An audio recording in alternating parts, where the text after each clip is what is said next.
My name is Osa Schwab, host of Inside Malden, Ideas and Stories That Inspire.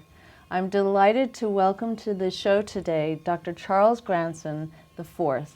He is the new superintendent interim of the Malden Public Schools. Dr. Granson, welcome to the program. Thank you.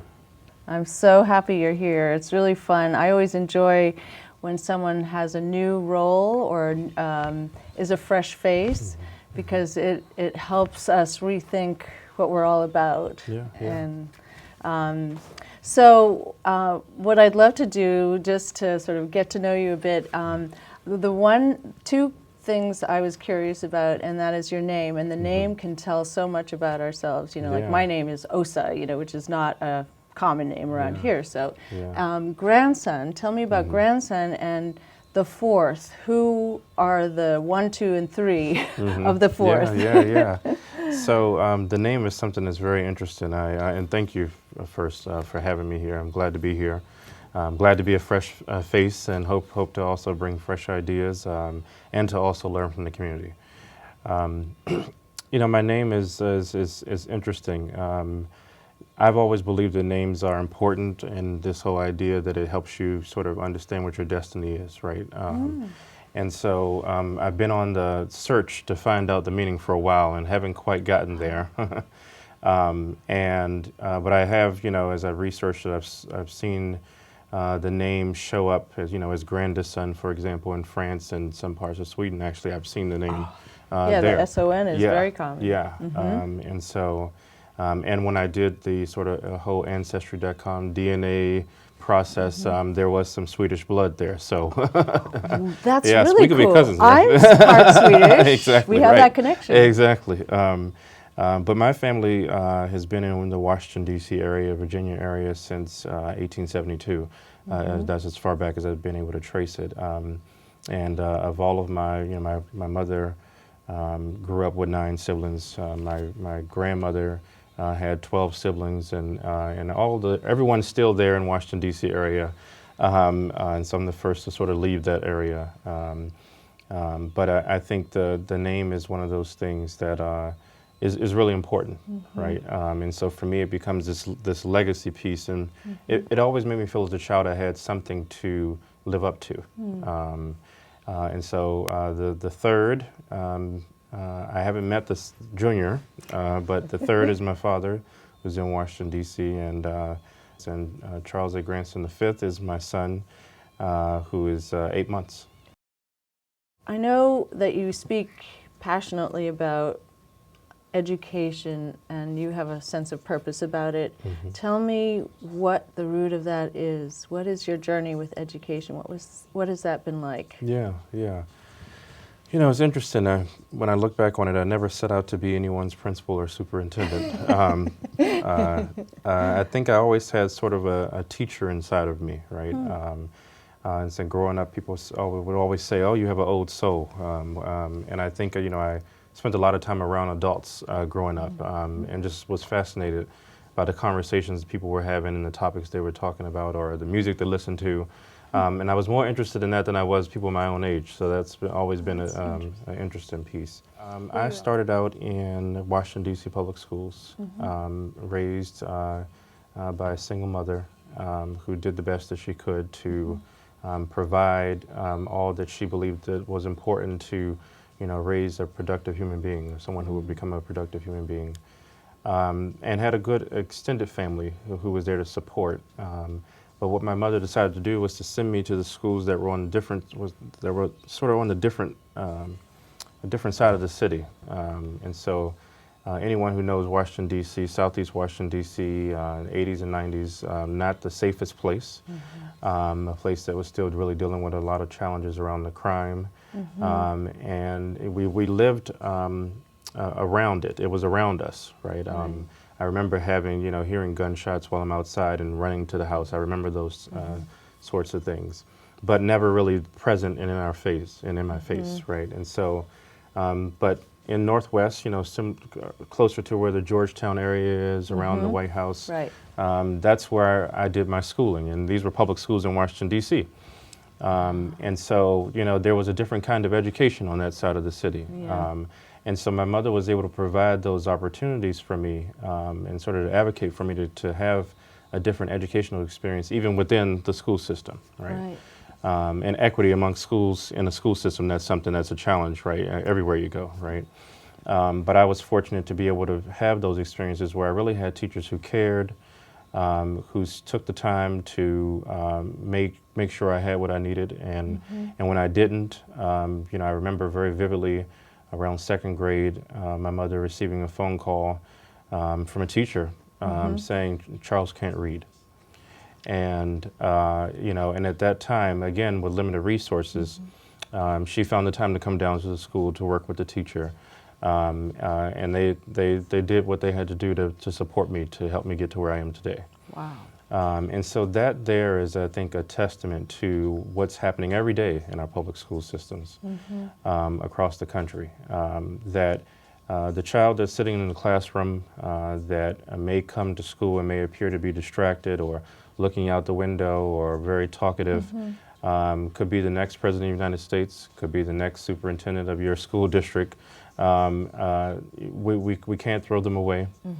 We must invest in them and continue to spend time to try to get people right on the right track. And that comes from you know, dedicated educators. And so my journey in becoming an educational leader is really centered around this this ability to really serve people and give back, and to see the benefits of it.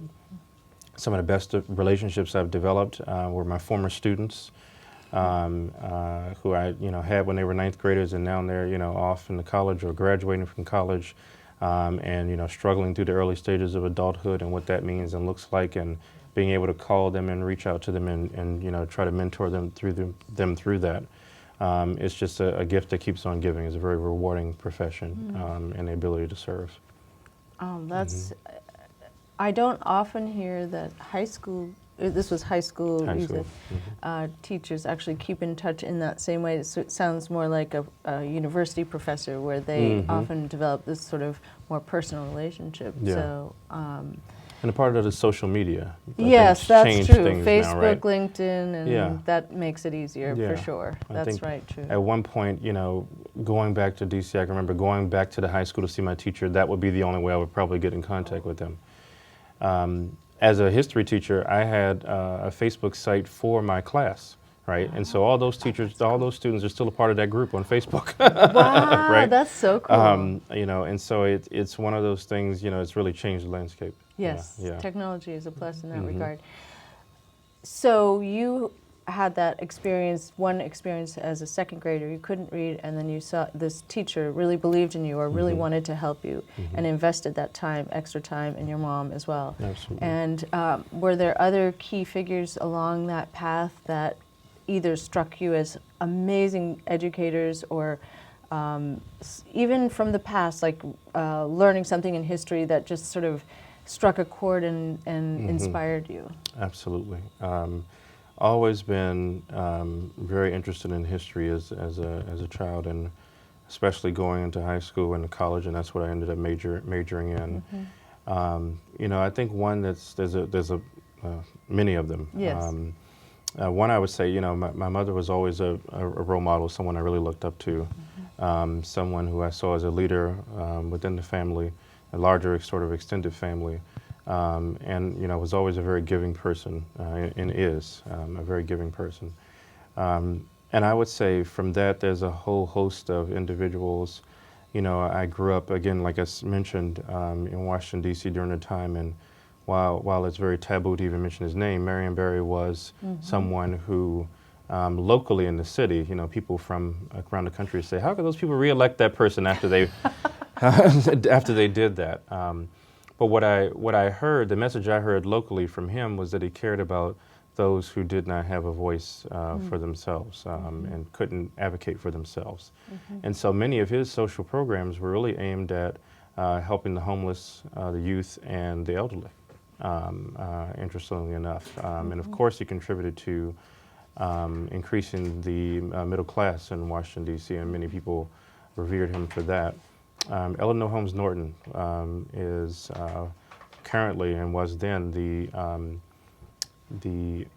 representative in Congress, delegate in Congress for Washington, D.C. And I watch her with her courage and her commitment, dedication, and being willing to be bold and stand up for what she believes in, and to continue to do it and be persistent. Right. W.E.B. Du Bois, author of yes. Souls of Black Folk and many other Amazing. texts. You know, when I read Souls of Black Folk, not even for a class, I just picked it up in my freshman year at Boston College, and just blew my mind, right? And as I learned about his life and living, you know, to be 100 and to the very end, being committed to doing the important work that needed to be done. That's the kind of legacy, you know, I hope to be able to leave behind. Maya Angelou. Yes. A way with words, the power of words can bring an audience to tears and to laughter in one sentence. Again, the longevity that she had and the impact that will last, you know, for years on. Yeah. So clearly you had a desire to give back in some way, and why education? Yeah, yeah. So it's so interesting, you know, oftentimes we think about our lives and it may seem that we just fall into things, right? And so whenever I get asked that question, I thought, well, I had such a passion for history, and then I graduated and thought, oh, well, what am I going to do now for work, right? And so, but interestingly enough, while I was, you know, pursuing the history studies, I was also working for an organization called the Bell Foundation, Building Educated Leaders for Life. Operates out of Boston, founded by two Harvard Law School students in the early 90s to provide after-school programming for you know, disadvantaged youth in the city of Boston. Now it's a, you know, national organization providing programming you know, in many school districts. You know, I tutored first graders.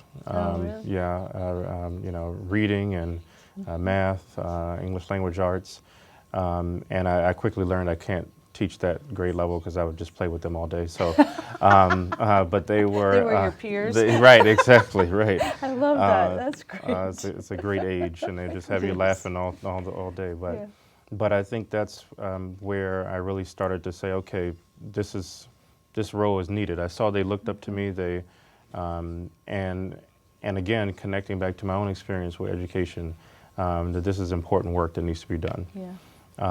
And so right after graduating from my undergraduate program, I went directly into a master's program, Master's of Education, a program called the Donovan Irvin Teaching Scholars Program at Boston College. And doing that started me on my way to become a history teacher in Boston Public Schools.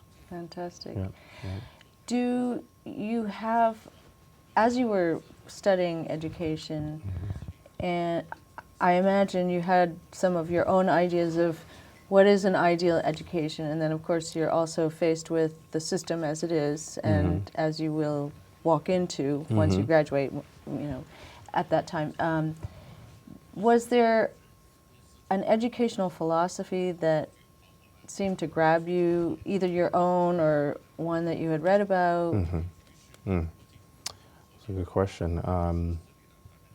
Again, I think what comes to mind right away is Pedagogy of the Oppressed, Paulo Freire, where he talks about the importance of education being relevant to the group that's receiving it, and that it needing to be something where they can use that to help improve themselves. And you know, he was specifically in his context referring to indigenous communities, adult learning environments where people were being sort of motivated to become, you know, literate, and then to participate in their communities, in the local political processes in their society.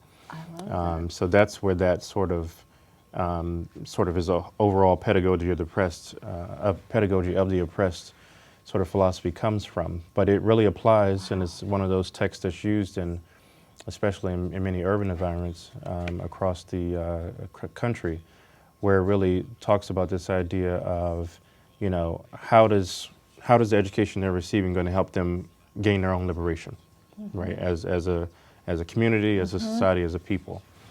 And so it's interesting that you asked that question, because that is really been a part of me, right? And I remember going to interview for my first teaching job, and they asked me a question similar to that, and I said, oh, I wanted people to learn their history so they can be more politically active in their societies and communities. And that wasn't quite the answer they were looking for. They sort of looked at me and said, you know, you sure you want to give that answer? And I said, yes, I'm sure. You know, but you know, you can't, and oftentimes I think people might either feel ashamed of, you know, being, you know, to say that's what at least their original initial orientation would be. You don't necessarily see people in leadership roles, you know. A superintendent is not viewed as someone who's an activist, right, for example. President Obama might have been in that category, but he labels himself as community organizer. That's more of a palatable a way of describing yourself. And so, you know, I think that's what I've been. If I could sort of describe that, that's what my orientation was as I was coming into my own in college. And I think in that moment, that was the impetus for me to go into education. When I got there, I realized there was something else that was more important and more urgent on the table. And what I realized is that I was so excited to teach ninth graders about history. I taught U.S. History 1 and U.S. History 2. And well, I realized that many of the students I had in front of me were having trouble even reading the text. Wow. Right, right. And so anyone who's adaptable and flexible, who really, you know, is as passionate as they are about this sort of philosophy that I mentioned, knows that then you need to be, you know, relevant in the moment and think about what is most pressing for these young people, not being politically active in their communities and good citizens. We want to create good citizens to keep our democracy going and making sure it's growing and thriving. The first way to do that is make sure that people are literate and people can read and engage in critical thinking. And those are the skills that now individuals are calling 21st century skills, right? You know, what we expect people to be able to know and do, and the level of thinking we expect people to engage in. Those are the things, you know, we're trying to focus on in Malden public schools and in school systems around the country. As we try to be, you know, competitive statewide, nationally, and globally. The way you described the pedagogy of the oppressed, it felt to me like it's almost like more of a community of learning. Yes. As opposed to, let me educate these children. Is that an accurate sort of, Absolutely. that's part of it? Absolutely. You know, when I think about the idea, you know, I think our mayor, Gary Christensen, is a great example of this, right?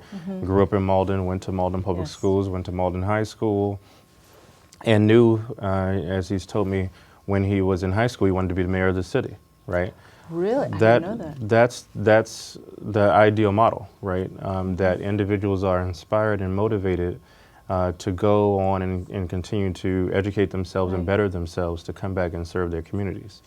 As we become more sort of globalized and as the world sort of shrinks, it doesn't always mean people need to go back to their particular communities, but they need to go and serve some community. And you can do that in a number of ways. It doesn't mean that everyone needs to go into public service, but even if you're going into the business world or decide to become a lawyer or an attorney, how are you giving back and contributing to developing the community that helps you get to where you are, or community similar to the one that helped you get to where you are. Right. You know. You had said just a few minutes ago that it's not too common that one thinks of a superintendent as an activist, and yet there's something very inspiring about that. And I'm thinking about something that you said in an interview, I think it was with Callie Crossley, where you said that education is the new civil rights movement, and that it is also the great equalizer. Absolutely. And that we must address it, otherwise we will, the urban youth will continue in poverty and sort of the same old, same old. So, Absolutely. So to me that speaks of the heart of an activist, that there's something more brewing than just, let me, address the system and so forth. Absolutely. And I would say activism in the church tradition of Benjamin Franklin and Eleanor Roosevelt, Yes. and many of the others. Again, we can't escape our own history, right, as a society. And so getting to becoming the democracy in the great country we are, those were all actions in the spirit of activism, right? Yes. And, oftentimes when you look at, where we've come from, at a certain point as a society grows and matures, at some point, certain individuals in society might say, no, well, okay, now it's too much, right? No more of that activism now. We just need to keep things the way they are, and Some stability exactly, and just quiet. Exactly. But what I always say, and I remember in the history classroom as a teacher, I would always say to my students, what if, they were sitting right here with us? What would they be saying, right? What would they think of this?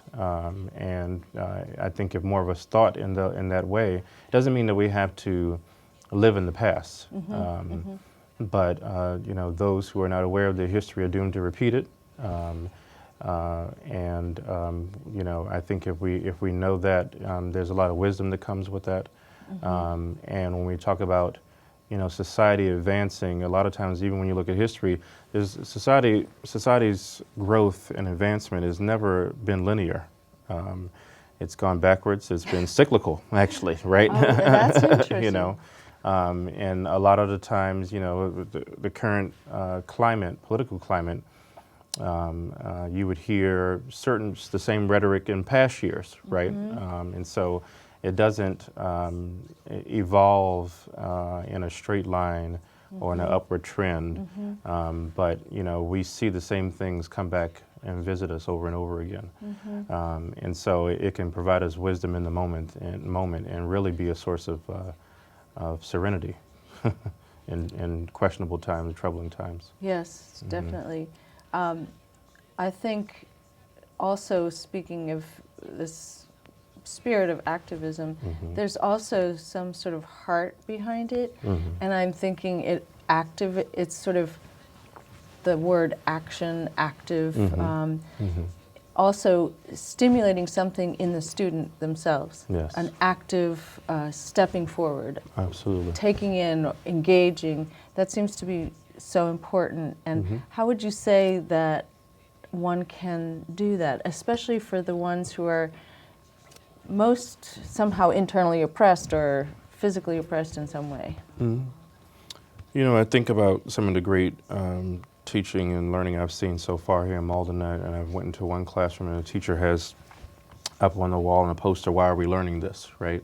That's a great and question. that might be a question in the minds of students, right? That's a really good question. And so I think some of the best teaching and learning we see today in our system and around the nation is that which is relevant. So we try our best to make it relevant, right? What's in the textbook, and even as we're moving away from textbooks, and really trying to encourage teachers to go and research and bring together knowledge from different areas and to help students create knowledge in the moment, right? It really is around, again, just making sure that there is a focus on the student and their individual needs. Yes. And there are standards and there are requirements, things that we have to make sure that we address.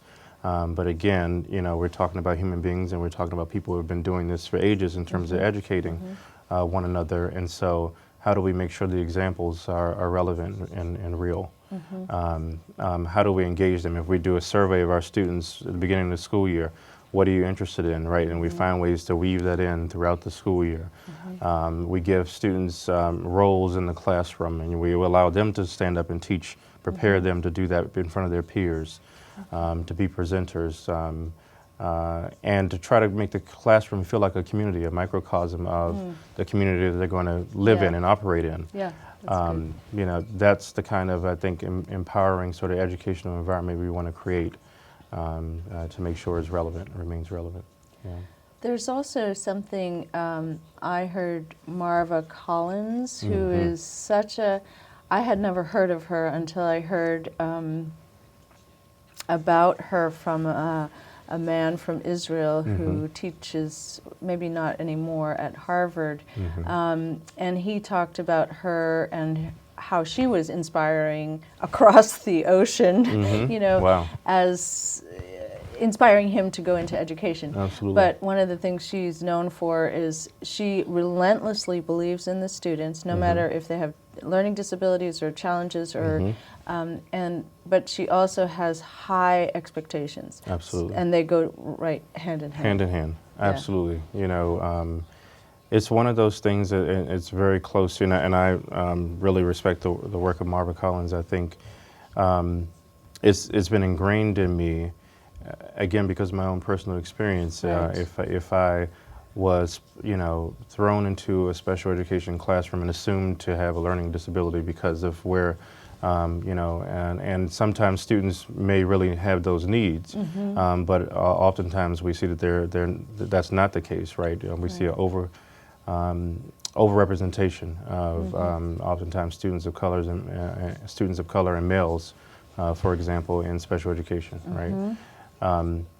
But I think if there weren't individuals who were willing to hold me to high expectations, Charles, I know you can do this. Right. I expect more from you. I expect to see great things from you one day.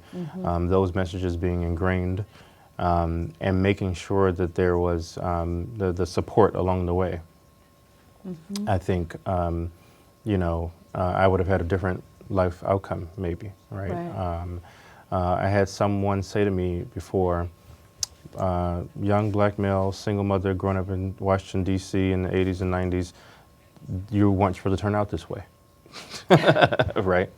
Right? And the person, you know, was saying it as in a complimentary way to say, okay, so there's Right. something within you also that helped you get there. And I think, yeah, but it has to be tapped into and pulled out That's of, right.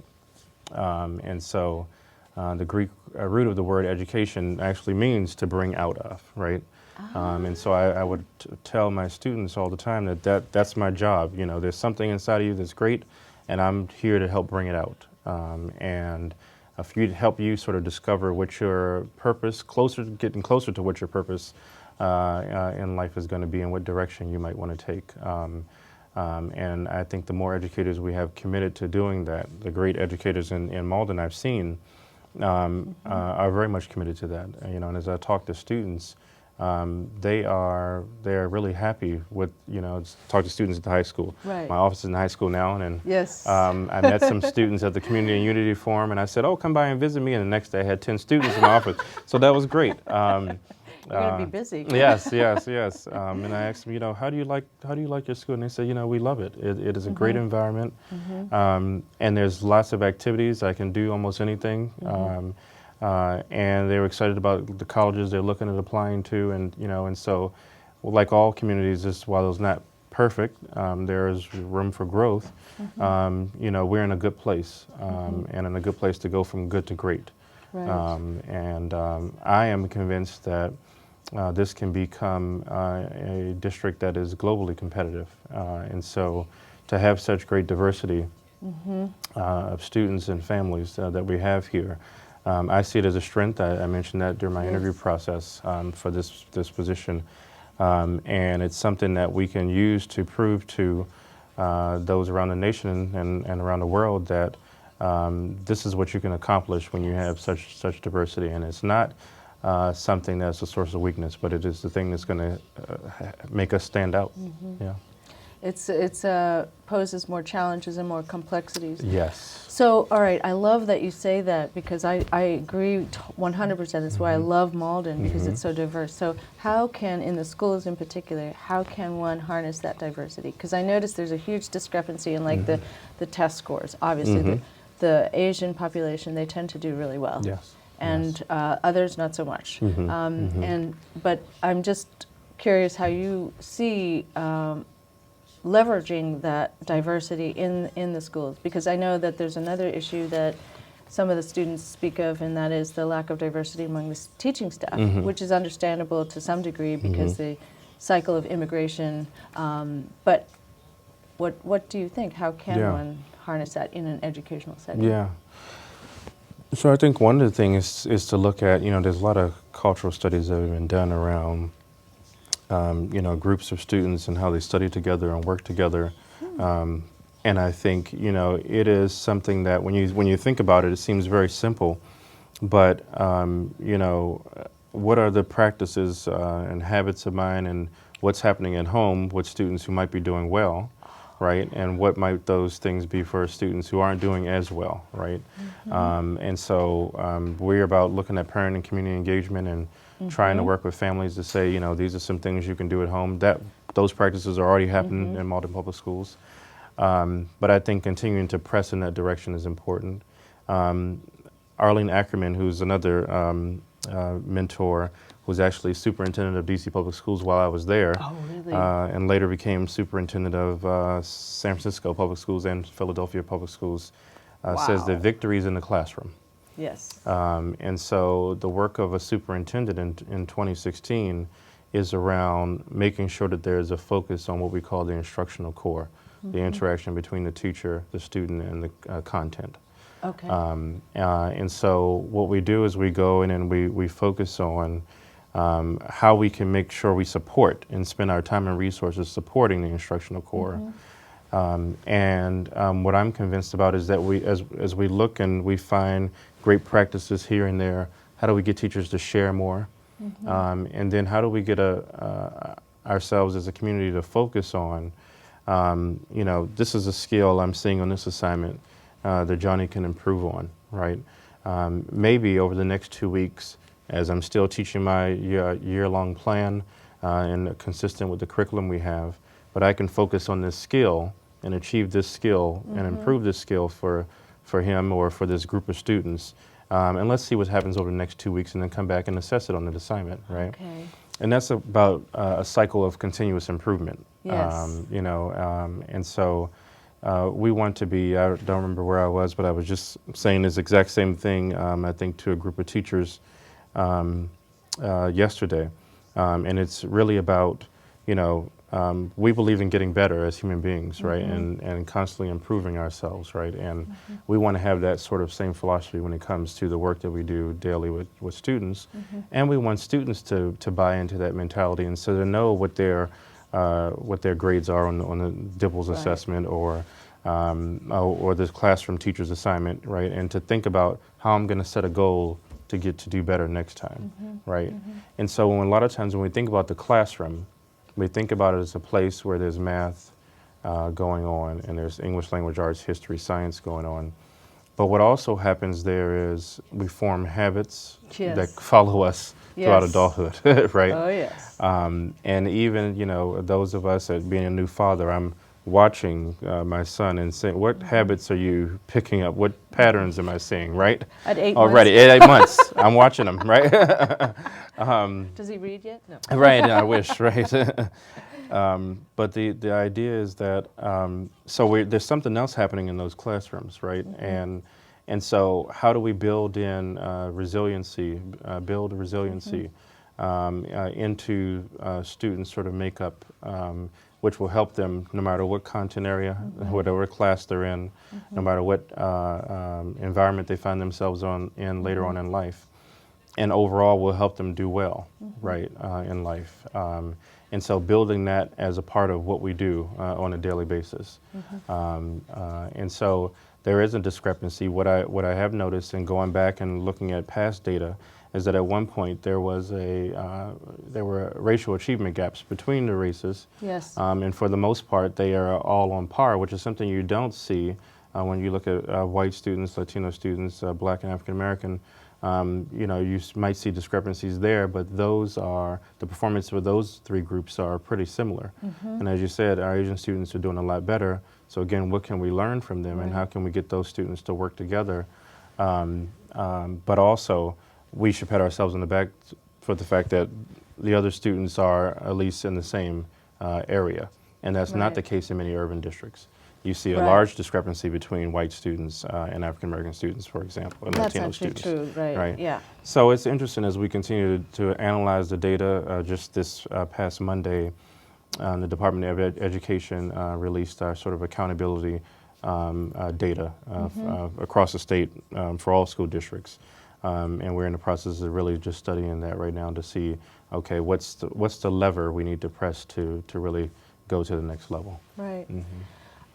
One of the things that was on my mind as I prepared to talk to you, and it's sort of my own kind of beef with our school system, so to speak, and that is that it feels kind of institutionalized, and I feel like sometimes, can it be creative, as a system? Like, certainly teachers can be creative and superintendents can be creative, but can the system itself flex, become more pliable, and in terms of how students are assessed, for example, the curriculum and the inclusion of many disciplines across, which I know does happen, but also financing, because I know that in Malden in particular and other cities, of course, we've run up against, budgetary deficits, and so we had to cut. And so then I'm thinking, well, what about Kickstarter, and what about all these creative funding options? So my question, I guess, is there room for creativity in the school system? Yeah. There's a book called The Artist's Way or something like that. Oh, yes, I know that. I know it. And so I'm all about that. Terrific. That's, Good. it's for me, creativity, I think, and not just what I think, but the commission, tough times for tough choices for tough times. About 10 years ago, the study that was done, that really looked and said, looking at all the jobs that are out there now and the type of education that we provide now in our public schools, they call for a radical, shift. And these are CEOs of Fortune 500 companies, heads of universities, who came together and really said, that over the next 20 years, the jobs are all going to be in design, right? Yes. That a lot of work is now being done by machines, and so in order to really advance yourself, and you're going to have to be creative, right? And so if we're going to try to get students to be able to be prepared to meet that challenge, we have to model that and provide an environment that is creative and exciting and new and thinks about things differently. And so I think that's, for the classroom, for example, one area that's important to be innovative. When I think about the system itself, it's one of those things, we are a system that is a part of a larger system. You think about the Massachusetts, right down the street here, we have the Massachusetts Department of Elementary and Secondary Education, and we're part of a state, and we have some rules and regulations in that regard. But it doesn't mean that we can't be creative in our approaches to things that have been long-standing and persistent challenges. And so I definitely bring that to the table. I'm sure it drives my team crazy because they go, "Here, I love it. Here he comes with these. Here he comes with these ideas." No, we can't do that. Well, why not? What stops us? What's the worst thing will happen if we do? That is generally my approach to leadership, because what you find is that a lot of times, not that this is the case in Malden, but organizations can sort of reach a standstill. You might see a standstill in, for example, student data growth, right? Student achievement. And oftentimes that's a larger, it's a symptom of the larger issue, which is that there's a sort of stagnant nature in terms of the organizational structure, or the leadership styles and approaches. And so in order, you gotta change it throughout. You can't just move one and not expect the other to be influenced or to need to be influenced. Well, I'm very pleased that you're here, and I see, I'm reminded as you were talking, especially about the having a belief in drawing out what is in the student, and also what's in the system, what's in the teachers and the community of learners. It's very much like an artist, actually. Michelangelo, that's how he viewed his marble, that there was something, a figure struggling to come out, and his role was to release it from bondage. I love it. Isn't that a cool metaphor? Yes. I've always, I carried that with me all my life, but I'm thinking maybe you are that sculptor for Malden Yeah. to draw out our potential Absolutely. and in the learning community. So I'm very grateful you're here and Thank you had you. this conversation with me, and I look forward to engaging with you and helping the community engage with you in whatever way I can. Well, thank you so much. I'm excited to be here in Malden. I feel that this is already feels like home. It's only been 3 months. Oh, good. Oh, good. And I hope to be able to be here for many years. That is my sort of goal and desire. This is a great community, and you know, the students, the parents, great leadership in the community. And as we talked about with that Community and Unity Forum, there's a great spirit that really runs throughout the community. And so I'm so excited about being here. Thank you. Excellent. Pleased to have you. Thank you so much for listening. I am Osa Schwab, host of Inside Malden, Ideas and Stories that Inspire.